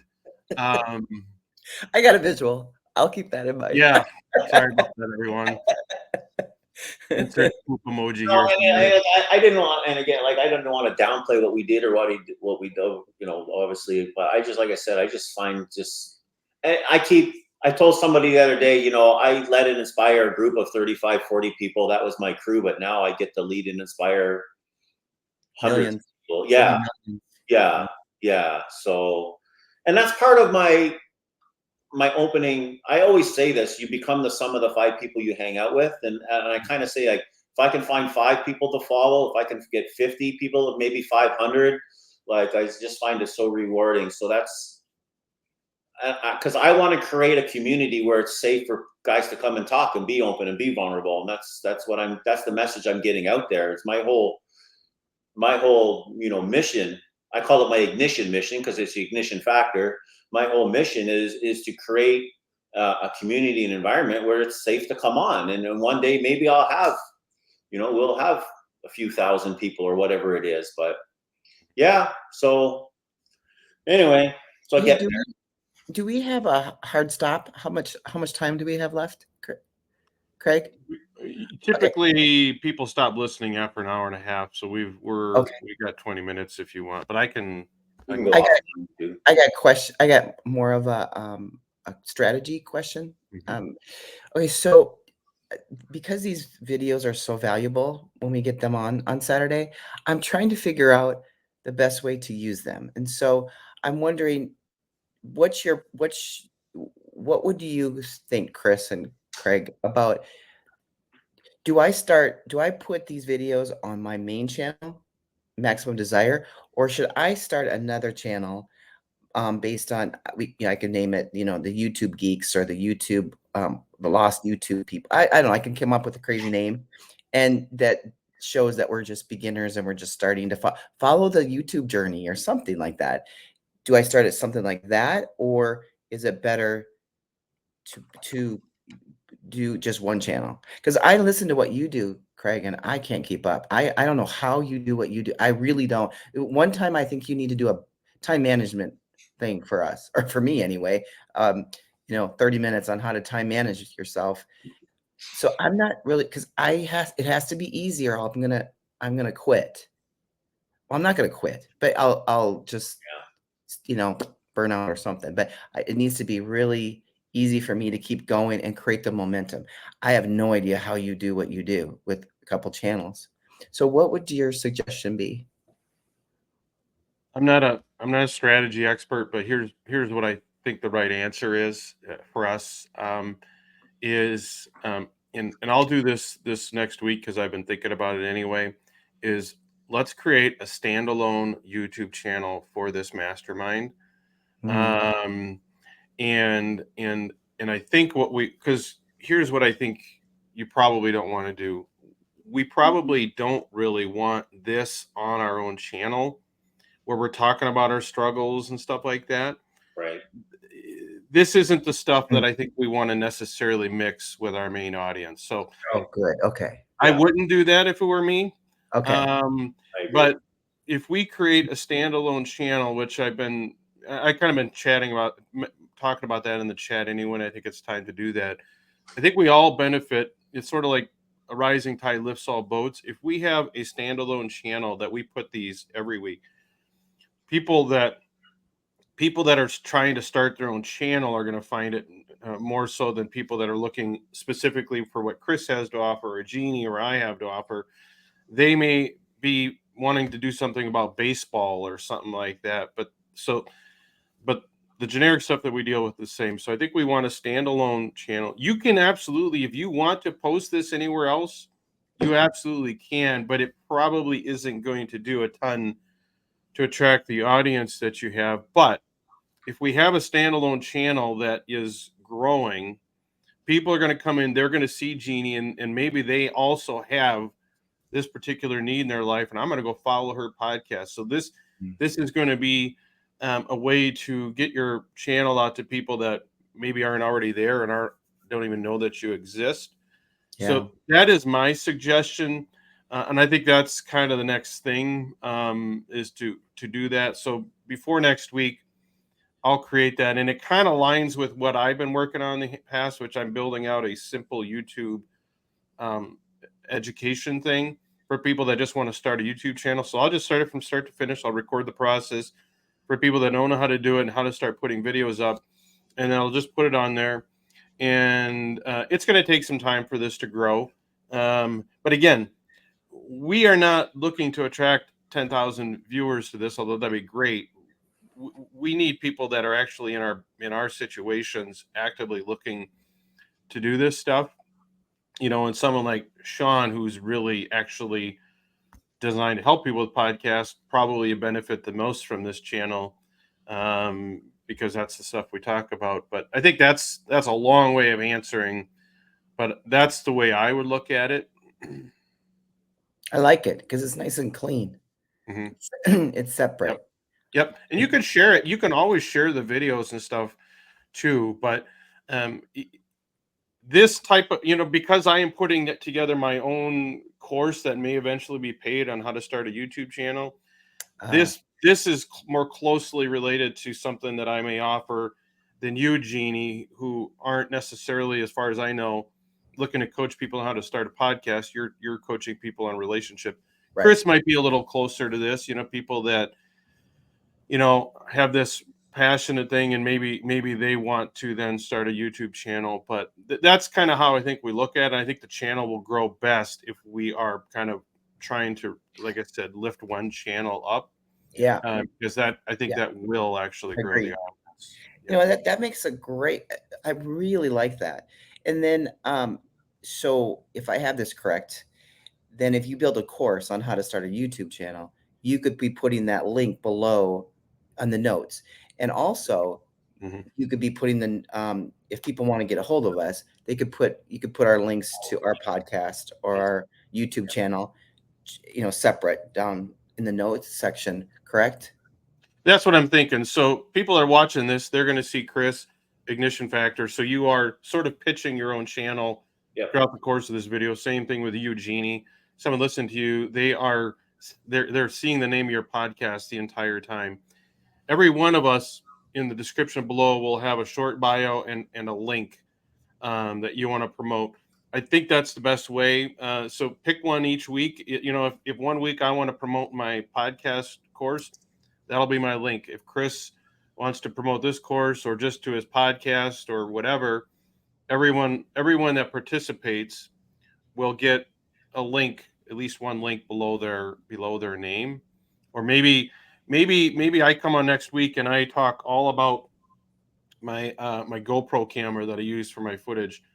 I have an affiliate link for that in Amazon. So maybe I put a link to that next week because I love my camera. If someone buys that, that's actually worth some money to me because it's not a cheap camera. So that's kind of how I view it. So we each can get the promotion of our channel because we're on screen, and then a link below, whatever you want. And it can change from week to week. You just have to let my VA know so that she can add that into the description. Love it. Perfect. You know what? And I think we can bring in a diverse group of people. Not only are they looking to start a YouTube channel, but also just listening to our struggles and the different areas. I mean, how diverse. You might have to edit this, but are you in this group? Are you an attorney or Craig, or what are you? Craig, I know you like. I'm a resourceful lawyer, so that's kind of a giveaway. That's my. Oh, I'm not providing legal advice if that's what you're asking. Darn. You can send me a question in the private chat, but okay. If it's okay, I wanted to talk about one thing that I put in the Facebook group in the last 15 minutes or so, and that's about this audiogram thing. I have to piss in the boots of people that promote YouTube audiograms because I know it's out there. Yeah. So Please. Is that okay, Chris? Please. Yeah. Okay. All right. So let me put on stage here. Let me see if I can get this to do without screwing it up. Okay. You guys see this YouTube channel up here? Yeah. Okay. So this past week, and I don't want to name names because I'm not here about picking on someone, but we are in a group where someone coaches this guy and was promoting how he had gotten 14,000 views on one of his YouTube things. And I kind of went without comment, but I wanted to point out a couple things. In the video, he's talking about, I think I'm on the screen right now. Is it on this medication and meditation? Do you see my cursor moving around it? Yep. Okay. So it's up to 27,000 views, and this is an audiogram. So if you push play, it's just this static image with him talking in the background. Okay. And yeah, I mean, I don't have any video that's ever gotten 27,000 views. And on first blush, that looks pretty great. Couple things that people need to be aware of when they see this. Okay. So here's another one. 2 days earlier, it's got 66 views. Okay. And in fact, most of his have small views. Now, that's not to discount from what he did here. But the thing I wanted to draw people's attention to is if you come up, because this guy has video on here as well. And I think the video usually do better. So he's got 27,000 views, but he has 275,000 subscribers. See that? 275,000 subscribers. That's a huge, huge channel. Okay. So his audiogram, his best audiogram is about 10% views of his subscribers. And if you look at some of these other ones, it's a tiny, tiny fraction.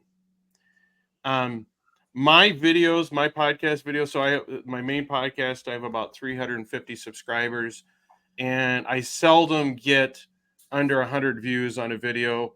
And the last one we did, we were approaching 200 views, and we've had views go over 1,000. So we've had views more than the number of subscribers that we have. So this 14,000 views would be incredible for my channel that has 300 views or 300 subscribers. Isn't all that impressive for someone that has 275,000 subscribers. Okay. And this, I think, can be misleading to people. Audiograms do not perform as well as video. They just don't. And I think these are going to be more the norm for him, which is incredibly small for a channel that big to only get that many views is pretty crazy. Some of my so anyway, not I'm not here to pick on this guy, his channel or anything like that, but he grew his channel through something other than an audiogram, and an audiogram may be a way for him to put content out that he wouldn't otherwise do, but he's getting very, very little views on that. And you're not going to be able to grow a channel that way. Okay, you have to do it through video. The best performing YouTube channels out there. So I have a few that I follow that are really good. They that have hundreds of thousands of subscribers, and if they get a third of views for the number of subscribers they have, they're doing really, really good. And I would say the average is more like 10%. So you have to gauge views by the size of your channel. Okay. And so I wanted to throw that out there so that people don't think that, well, if I put an audiogram, I could get 14,000 views. You're not going to get 14,000 views if you're like the rest of us that have less than many subscribers. So anyway, I wanted to throw that out there because it's I'm not telling people not to put audiogram on YouTube. If that's the only thing you got, it's better than nothing. But you are basically just going through the motions at that point. You're not really accomplishing anything. People are not going to come to YouTube to just listen to you because it's far more convenient to do it on Apple and Spotify or wherever they follow you. And even people that have big audio channels, audio podcasts, they go on YouTube and they're getting just a fraction of views on their audiogram thing on YouTube. So I would not encourage anyone, especially if you have a small channel trying to grow, to use audiograms, because you're wasting your time primarily. I would definitely record video, and even if you don't put the whole thing on it, even if you record the whole thing and you only put shorts up, you put it on Opus and you get 3 or 4 shorts and put them on there. That is a far more better use of your time, and is going to have a much better return for your channel than to just throw up a 15-minute video on an audiogram. It's just don't do that, please. Please don't do that, people. Yeah. Oh, that was good. I'm confused. How did he get that many subscribers? I mean, where did they all? I'm not. That's confusing to me. If you have that many subscribers and that few of his the YouTube channel is I'm sure has been around a while. I didn't look at it, and I think he's a bit of a known commodity in whatever circle he runs in. So he's had a YouTube channel for a long time and is now introducing a podcast to it, I think is what he's doing. I don't know if he was uploading sermons and stuff like that, but now he's doing a podcast, and he has it on Spotify and Apple, which I went over and checked, but you can't tell how many views they're getting. I can't. He can tell from the dashboard. Right. But I can't tell by looking at it. But YouTube is transparent about that. You can see how many views people get. As well as you can. If you look into your analytics, you can see. So I would strongly encourage you. People that typically don't go on YouTube, put video on, I think are just it's just a fear factor. It's uncomfortable, and I get that. But that is the best way to grow your channel, and the best way to do it, in my opinion, is record it in audio and video. Go ahead and keep putting the audio or video on Spotify and Apple. I'm not telling people not to do that. I do that, and we do have a growing audience that does that. But put as much video on YouTube as you can, and then be using shorts in YouTube, and find another social media channel or two that you feel comfortable with. The one thing I think a lot of people fall into, and I'm as guilty as this as anyone, is I want to be on Facebook and Instagram and TikTok and all that, and it's hard. It's hard to be everywhere and be really good at all of them. For most of us, we need to pick one or two and be consistent, and really start to pay attention to analytics, time of day, things that are working, and tweak that. That's something that I need to work on. I'll be first to say that, is to stop worrying about Instagram and Facebook, and I just need to focus on TikTok and YouTube, because those are always my best places, and just to be consistent about it, because there's days that I don't post anything because I got to get it. I got to post it on 4channel, and everyone does it a little different, and that takes time. And so instead of putting it on one or two, my best, I don't put them on any of them. Right. And that's something that you gotta get past. It'll come. You can eventually grow, but get on video, and if you do nothing else, get on YouTube, put longer form video and shorts on it, and if you can, find another one, Facebook, TikTok, or Instagram, maybe LinkedIn, I don't know. I didn't realize how, there's a guy, he's part of our Proctor. He's a consultant, middle-aged. He's probably in his 40s, and he's got 500,000 followers on TikTok. And he's doing kind of what I want to do. He just goes, there's 12 lessons, and he'll just chunk down a lesson and talk about it. And he's got 500,000 followers. He says his TikTok is freaking exploding, and I'm like, I'm a big fan of TikTok. How do you grow a TikTok channel, though? You just keep pumping it out through all your. It's so easy. Oh my God, really? TikTok, it's like a drug, because it is so easy. It is stupidly easy to get on there, and TikTok hasn't been around very long in the U.S., and people have not been using it more for professional type things, as opposed to just young kids screwing around posting dancing videos. Yeah. For that long. And there are people that got in right away that have huge channels because they were first on the scene. So don't fool yourself into thinking that, I go out there and I'm going to hit 500,000 subscribers. You're probably not, but but here's the funny thing, and not to get too much into the details. So I was telling you about that YouTube short that I put up this morning. I put up the good one and the bad one, and the bad one is doing great and the good one is doing terrible. And so I did the exact same thing on TikTok, and it's completely reversed. The one that I thought would do better has 223 views on TikTok. I don't know if it has any. It's got 5 likes. I think I've gotten a follower out of it. The one that I thought was going to be bad has 4 views. So, so I have noticed that videos that do really good on TikTok don't do good on YouTube and vice versa. And I haven't figured out why, other than I just posted both ways. And one of them takes off on one of the channels. Seldom do they both take off. And How is TikTok different from Instagram? I would say TikTok is a lot like Instagram functionally, and actually, I think it's easier to use, and like it has better functions for editing video, to the point where I originate a lot of my videos in TikTok because the tools of adding captions, adding music, adding this and that is so crazy easy in the TikTok app. And you got to do it on your phone. You can't do it on a desktop. The desktop is terrible.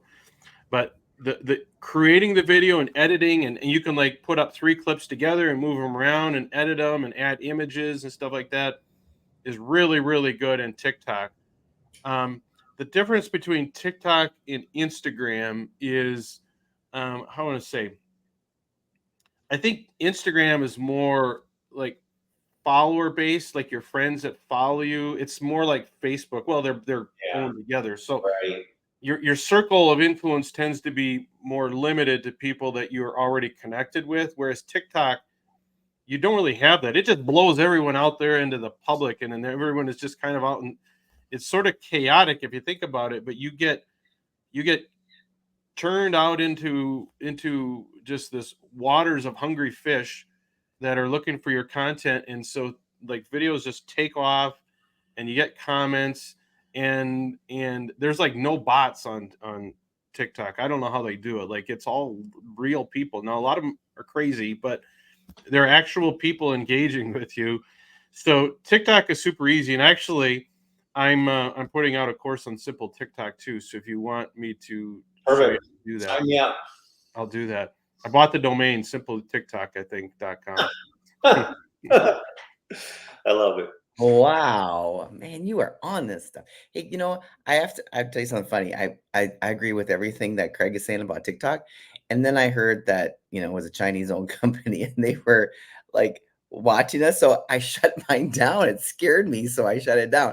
I got to go back up there and start it again. But I have to say, I agree with Craig. I would post videos and it blew me away. I would get like 2,000 to 3,000 views. And I'm like, I get that on Facebook or Instagram or anything. I'm like, this is crazy. So now you just motivated me to get back on. Yeah.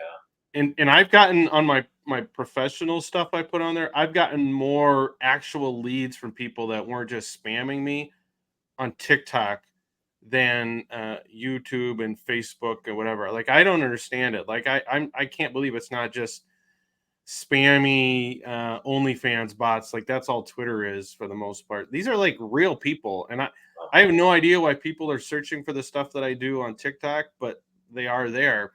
They're definitely there for Genie stuff, and like you said, Chris, Oh, you gotta get it out there then. So on TikTok, can you do similar to Instagram where you have a profile and you can kind of put your links to all your socials and your website? Like you can do that? yeah. And let me jump on there. You want to know what else they got? I haven't checked this out, but I hear people are doing so well. They have a TikTok marketplace. And so you can post what like your affiliate, your whatever you're selling. And a lot of people don't know. And these young kids are blowing it out of the water with the revenue that they're making. Yeah, you start selling merch and stuff, right? Merchandise and stuff. Yeah, I know. It's crazy. Just think you could really sell some good merch, Chris. You could be really creative. Trust me, shit's crossed my mind. The wheels are spinning. It has, like, yeah. I know. We'll get there. Mm-hmm. If you remind me before next week, I'll post I'll show you my TikTok account, the one that's done really well. Yeah. I'll kind of show you kind of behind the scenes. I'll put it up and kind of show you what you can do. But yeah, it's like Instagram, so you can have. I don't know if I can. Maybe I can even show it. Let me see if the camera will pick it up. I don't know if you can. Right. Yeah, it's great. So it's like Instagram. So it's got your name at the top, a profile picture. You can have your story, that kind of stuff, and then you can put in a short bio, and then you can put links in there. Now, some of the links, like you can direct link to YouTube, to your YouTube channel. You can direct link to things that comes when you've been on for so long and so many followers. But I have a link to my link tree in there. So if you don't have a link tree, and I think I've talked about that before, I'm a big fan of link tree, and that's what most people on socials Yeah. TikTok and Instagram have as a link tree account. So you just have one link, and people go to it, and then they can find you on YouTube. They can find you on LinkedIn and all that, and you can have you can have as many as you want, but you can have like 4 links that'll show up right in the front. Maybe it's like, hey, if you want to get on my calendar, click on this. Hey, if you want my best performing video, click on this. And you can update that in real time through your Linktree account. And then it's automatic. It's not, you don't have to worry about stale links on your videos because you're updating it at Linktree, and that link is always staying the same. So Linktree, it's kind of like your business. It's like your electronic business card, but better because you can be updating it, you can be adding it, you can take things on and off right away. So if you are running this promotional thing, you put up, hey, go to my link tree. 30 days, I'll have opening this. You get it, and as soon as you want to take it off, you take it off, and people go there, it's not there. So it's a really, really great tool to be able to kind of consolidate things. It's almost better than a website, like in terms of, because it's so easy to use. You're just directing people to the key stuff, and they don't get lost in all this Yeah. content. So if you don't have a Linktree account, the free one is very good. I think I have a paid version because of some of the bells and whistles, but the free version Yeah. is perfectly fine, and you should definitely use it. Yeah. I went on my buddy's link tree a couple of weeks ago. I was blown away, actually. I'm like, wow, I need this. Yeah. One stop shop. It's easy to use. Like you said, it's the hub. Yeah. And that's where you can update stuff, and you just put that in the bio of all of your. So that's in the bio of my YouTube, my TikTok, Instagram. Yeah, I would definitely say have a link tree account if you don't already. Before I forget, on YouTube, I notice it has different categories. So it has podcast, shorts. So when I make a video, am I able to put those in each category, or it does it for me? Do you know what I mean? You have to designate it. Oh, yeah, that's what I mean. Yeah. Okay. Um, So if I just do a little short, I gotta do it because if you upload a video that's less than a minute, it's going to assume you want to upload it as a short, but you can Right. change that. You could change it to. I would never change something that qualifies as a reel or a Right. short to a long form because it's just Right. not going to perform as well. Yep. But or if it's like, if you upload a video that's a minute and a half, it may prompt you, hey, do you want to cut this down and make it a short? Okay. But yeah, so you can designate it. You can have your playlist. The podcasting playlist is a little different than it's a playlist. But if you want to have your thing as a podcast, set it up as a podcast playlist. And if you guys don't know how to do that, let me know. I'll go over it. Actually, it's in the training thing I'm putting together. But what you want to do is on YouTube is if it is a podcast, if it's reasonably close to a podcast, start that podcast, name it, this and that, and then put it in there, because then it will recognize it as a podcast on YouTube Music as opposed to your other videos. So that is the key to getting on YouTube's version of podcasting app, which is music. Okay, everything is on YouTube Music. So I think we're going to see the change where people are going to go more and more towards YouTube. So like, I have a YouTube TV subscription. We don't use Netflix. A lot of people are abandoning cable. I think you're going to see the same thing for people doing podcasting. Is they're just going to get their podcast on YouTube Music, and you have to have it designated as a YouTube podcast in your thing, and it'll still show up on your YouTube page, like it shows up there. But that gets you into the YouTube Music library where they have all their podcasts. Perfect.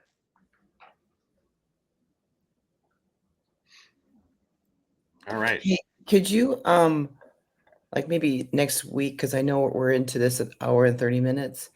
Could you go over how you're going to be creating the course, what you're using? Can you kind of go over that with us next week? Yeah, I'm happy to. And I'll kind of full disclosure. I don't exactly know yet what I'm going to do. So here's what I have so far. Okay. So I have my virtual assistant who does a lot of this work has updated our SOP, our checklist for how to do things. What I probably am going to do is offer that as a free Google Sheet or something that people can click on a link and do that. Probably Yeah. what I'm going to do is get their email out of it, get their Yep. email address, send me your email. I'll send you this. It's a free list, step by step how to do it. What I'm going to do then after that is have a series of videos walking through the process. So actually doing it, having the screen display. For a lot of us, it's easier to follow something if we see someone doing as opposed to reading. I don't know yet if that's going to be a free thing or not, but that I don't know where I'm going to put that. But what I may end up doing is just making those videos on my YouTube channel, because that's really what's cool about YouTube. And I'm glad you brought this up. If you have courses, you don't need to have a school account, a Kajabi, all these things. I'm not telling people not to do that. But what you can do within YouTube is you can have videos and you can have them. Number one, you can have them unlisted so that the general public can't see it. They have to have a link, and someone, let's say, buys your thing or sends you their email, and you send them a link, and they can watch those videos. Okay. The disadvantage to that is if they copy and paste that link, anyone else can get to it. But if it's a free thing, who cares? But that's kind of a low risk thing. But that you can just have those videos right in your YouTube channel, and only you can see it, and people that have a link to it can see it. So that's probably what I'm going to do. And then there's sort of a third tier of private. For people to access that, you actually have to add their username in YouTube, and then they can go on and see it. So people could pay you, and you could add them, and then when let's say the subscription period's over, you can remove them, and they can no longer see that. So that is probably what I'm going to do, and just keep it all on YouTube. It's something that if a lot of people want it, it may become where I have to automate it and go to like a school type thing. But right now, I'm not expecting to be overwhelmed by it. My virtual assistant can set them up. So that's a way to get it going, create the videos and house them right on YouTube. That's probably how I'm going to do it. Okay, so when I was listening to the book, the YouTube formula, would that be very similar to creating a membership? So could you do that? Like list just instead of calling it a course, saying, well, you could, okay, I'm just trying to think this through. So instead, charge a membership fee, and then you could keep adding videos. And is that a way as well? Because it's private, they're paying for that. Yes and no. Okay. Yes and no. So, um, yes, in that that's a way, but no, in that you don't get eligible for that feature until you have a channel a certain size. And my channel, my other bigger channel, is about halfway there on certain categories. So it goes by subscribers, view hours, maybe some other things I don't remember. So I'm a third to a half of the way there to even being eligible for adding that. Oh, So you're not going to be able to do that off the out of the gates. You'll have to build your show. okay. So it's like that, and YouTube will have that capacity, but you can't just start out of the gates that way. You'll have to do it in a little more roundabout way. You could do it in Patreon, so you could have a Patreon account. That's kind of a nice way to do it. People pay so much per month or so much per video, and you go in there, and within that community, let's say you post the link, right? Or you could do it within you have a private Facebook group or an email list, whatever the case may be, that you get money from somehow, and you can get money from people on Venmo, PayPal, like I said, Patreon, whatever. There's different ways to get the money, and then when you're starting out, I wouldn't overthink the automation part of it. And I got to have this big course. I don't think that's necessary, and it's gonna hold you back. Mm-hmm. You need an email address or a community and a way to take $5 a month from people, or 20, whatever the case may be. And then as long as you're okay with sending emails, and you can automate some of that through MailChimp, where a new video goes out and the 10 people that are on paid subscribers get that. So that's not that hard. It's the question is, where do you house that stuff? And unless you want to build out your website or go on School and Kajabi, it's not that hard to do it on YouTube. That's what I'm going to do. And if it takes off, maybe I move on to it, because the automation part of that is going to be a little bit limited. But most of us don't need to be worried about automation right off the beginning. Like, we just need to get a way to start charging people and giving them access to it. And that's one way to do it within YouTube. Where have you been all my life? If I would have found you 6 years ago, 7 years ago, you would have saved me. Let's see, I'm doing the math in my head. Probably $50,000 to $60,000. Yeah, I've spent, because what people do is they go right after Kajabi and they say, this is what you need, and then MailChimp, and they make it so complicated. I'm like, oh my gosh, it takes me a year to get one thing done, and then I got it. It's so big. And that's for people that have huge followings, millions of followers, and they tell us that have one follower. This is all this stuff they need to do, which is ridiculous. Yeah. No, that's kind of why I'm doing this, because I know I was in a similar thing, and I kind of just figured this stuff out by chance more than anything else. But the other layer that I'm looking seriously at, that I think will have value to a lot of people, is my VA and I are talking about having a course or an access to a virtual assistant that maybe is just a shared. And so you get, for so much per month, they'll walk you through and help you publish every one of your videos. For a lot of people, they just need to get off the ground, and even watching videos on how to do it can be overwhelming. Or I'm a busy guy, like, I just don't have the time. But if I could pay someone a few $100 a month or something to just have someone make sure that I get every video out this week, they upload it, they put it on Opus, take that 80% of the work out of it, a lot of people would benefit from that, and it wouldn't be that expensive, really. It's just doing it. And so I'm working on that, but that's the most complicated part of the process that I haven't got flushed out yet. Well, I think this is why this channel is going to be really successful, because this is exactly where people want to do something like this. I can't tell you how many times people have asked me about podcasting, and it's like, and it would be nice for them. I could just send them to this channel, or how to start a YouTube channel. Just have them, we've invested a lot of time. Just send them here. Well, and here's something to think about, not to get too many layers deep in this, but if I have a course and someone says, I want to start a podcast, you send them over to Craig's, we could set up a referral thing. Like, you get a third of that. Like that's the beauty about this. And that's where the collaboration comes in, is all of us could be,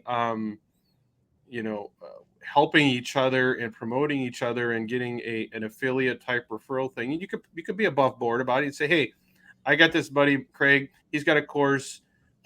Check it out. Now, if you want full disclosure, if you sign up with him, I get a portion of that, but I recommend it for this reason. Like, there's nothing wrong with it. Like, that's all YouTube is. Like, you don't have people, like, they're talking about their products and their videos. They got links. Those are all affiliate links. They are selling to you, even though they don't come right out and say it. So you don't have to feel bad about it. Yeah. So, but what a great way to. So, like I was telling you, Chris, when I was in the dentist office and the dental hygienist was talking to me about her husband, it would be so easy for me just to say, go to this YouTube channel. You'll find Chris there. Easy. Mm-hmm. Yeah. 100%. Non-threatening. Mm-hmm. No, and I'm working on referrals too and I'm trying to figure that out. Whoever refers a customer to me, that I'm more than happy to give them whatever, a few $100 or whatever, right? So Mm-hmm. There's no reason not to, and Yep. that's what's so magical about YouTube is it makes this type of commerce, if you will, possible to and accessible to the most simple person if you can figure out how to run a camera, upload, the process isn't hard if you figure out how to do it, and that's why I've come back to I want to create a very simple thing where someone can just get on board and start doing it. And then once you've been doing it for a while, then you can start looking at adding some of these bells and whistles or tweaking or doing paid ads. But that's people. I think it's too easy to get overwhelmed by that before Mm-hmm. you ever get into a point where you need to worry about that. Craig, your GoPro, I'm looking for are you able to, so you film something on your GoPro and then you can easily upload it to YouTube, Facebook, all the socials, no problem? Yeah, so I'll tell you about a little bit about that. So I have it's like a GoPro, and the one I have is a little better situated. I mean, it's waterproof and everything like that, but it's a little better situated for recording stuff in a controlled environment like this because it's got a nice flip screen. So when we went out to California, I took it along, and I was taking clips all over the place. Um, and it has a really nice app on your phone where I can edit it and I can upload a short directly from my phone, Wow. which is really cool. Okay. It takes incredibly high quality video to the point where I've dialed it down to like the middle tier, and it's still really, really high quality.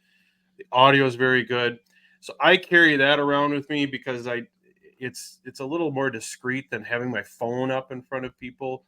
And Yeah. I don't always like to use my phone, although there are places where the phone actually just is the easiest thing. But yeah, I like it. And so what I do is I record it, and I'll just upload that to a Dropbox folder, the raw footage, and then my virtual assistant takes that.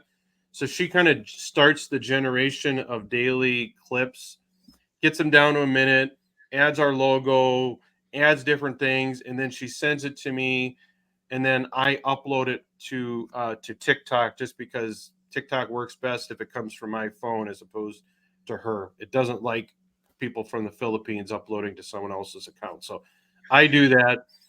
Um, or you do it yourself. Like you can do it yourself. The camera, I would say, here's what I would say. If your videos are primarily you just talking, I don't know that you want or need that camera. If you have action stuff like me, or I got it out, I take it out fishing with me. So I had it strapped on the front of the boat. I took some video of me catching walleye and stuff. That's a safer thing than having your phone sitting up on some kind of a tripod where it can get wet because it's waterproof and all that. So if you're out in the elements and you just want to pull it out and take video, it's great for that. And then you can, like I said, you can edit it from your phone. I think the phone app is the best way, or you can bring it into the computer. So I have a program on here. It's a free program that comes with the camera that I can edit and break it down. So a lot of times what I'll do, here's a good example. So when I do a workout video, it's a 20-minute workout.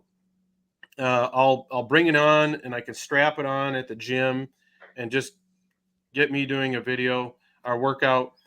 And then I'll take it and I'll go to my phone and I'll crunch it down. So I'll cut off the dead space, or if for half the video I'm out on a run and then I come back, I chop that out and I kind of get it down to a closer approximation of what I want. At that point, I send it to my VA and she finishes it. But you don't have to do that. You can very quickly cut it down, speed up certain parts, like you can speed up certain things and then slow down. And it makes really, really, really high quality video that you can then upload as your lifestyle shorts and reels. That's great. So what would you recommend? Like my wife, she has to videotape modules for her course. What's the best way? Should just use Zoom or should she get a separate camera, or what do you think's the best? How long of videos is she going to do? On the average, I would say there are 7 to 10 minutes per but she'll have like for one module, she might have 4 or 5, 7 to 10 minute little videos, right? And then Is she going to do it in front of a computer? Or does she want to be out walking around and stuff? I think it'll be in front of a computer. Yeah, she won't be out walking around. So for that, I would get, so the camera that I'm doing right now is just and if you want, I'll send you a link to the camera I use. There's an affiliate with it, but so I would get a good 4K webcam. That's a USB thing. This is a Logitech. Yeah, I bought that one. Yeah. Okay. The good can, it's about $100. Yeah. That is going to be your best bet. Just get one of those cameras, record it into StreamYard or Zoom or Loom. Actually, if you haven't checked Loom out, Loom is something that I use for making videos and training staff how to do things. So you get on and you can share your screen and have video. It's so like when I'm going to do the course on how to like start your YouTube channel, I'll probably do it in Loom because I can share the screen, and then you have this camera on there, and you can add things.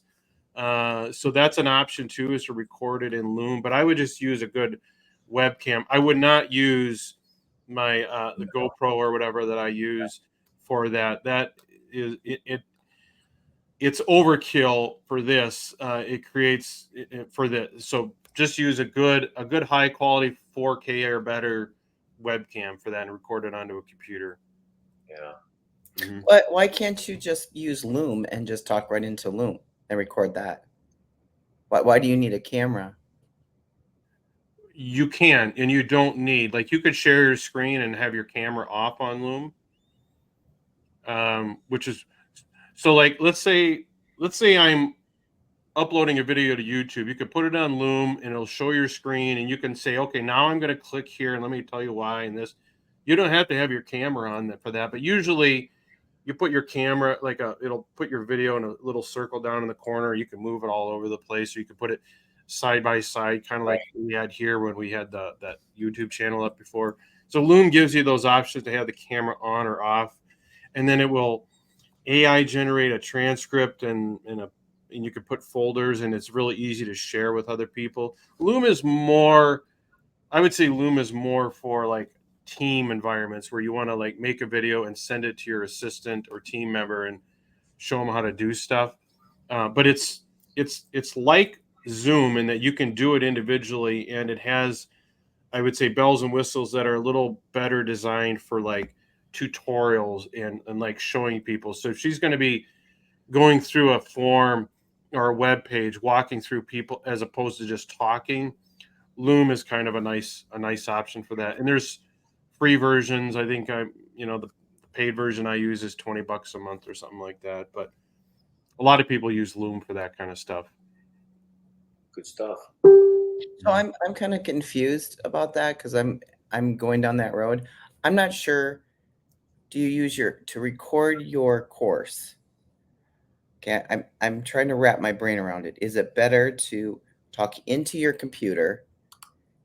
If it's, let's just say it's 4 minutes, 5 minutes, 5 minutes for each episode or video, or is it better just to take your phone and do videos? I don't. Are you gonna do anything other than talk? Do you want to like show stuff? Do you want to have stuff on the screen?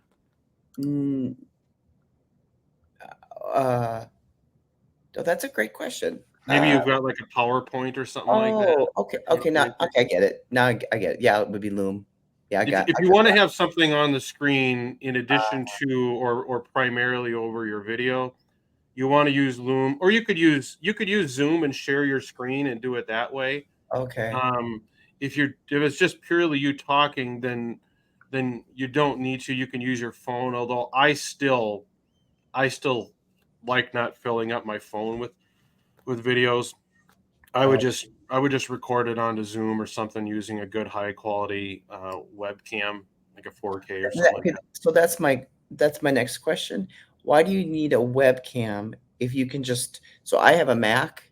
If I pull up Loom, why can't I just record into the video quality is half as good on the built-in camera on your Mac than the standalone. It's the very different quality video.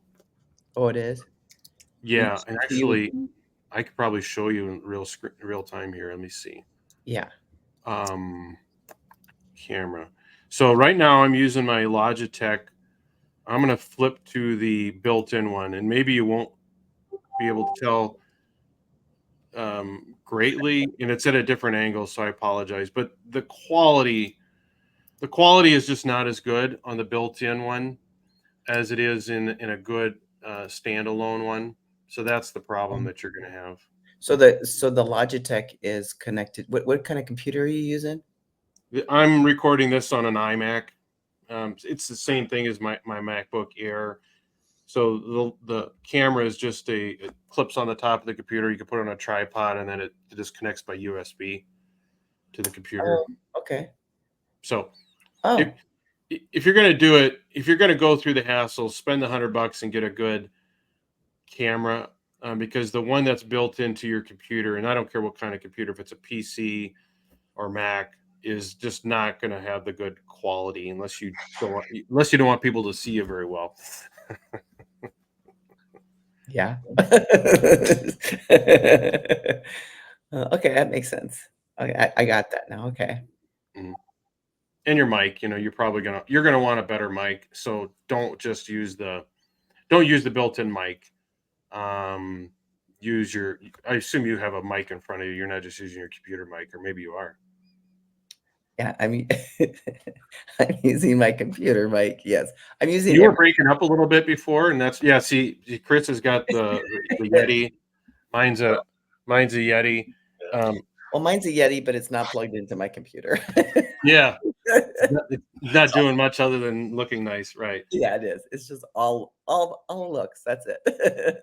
Yeah. Well, honestly, that's what this is for, and that's what the headphones are for too. Most of the time when I podcast, but you do need a good microphone. So a Yeti is, I don't know, what is it, about $130 now. Yeah. There's different styles, and it's certainly not the cheapest one out there. But have do a webcam, Okay. do a standalone mic if you're going to do that kind of stuff, so that the video and audio comes through. Especially if if it's truly you just doing videos and the emphasis isn't on a PowerPoint slide, you definitely want the video and the audio to be dialed in.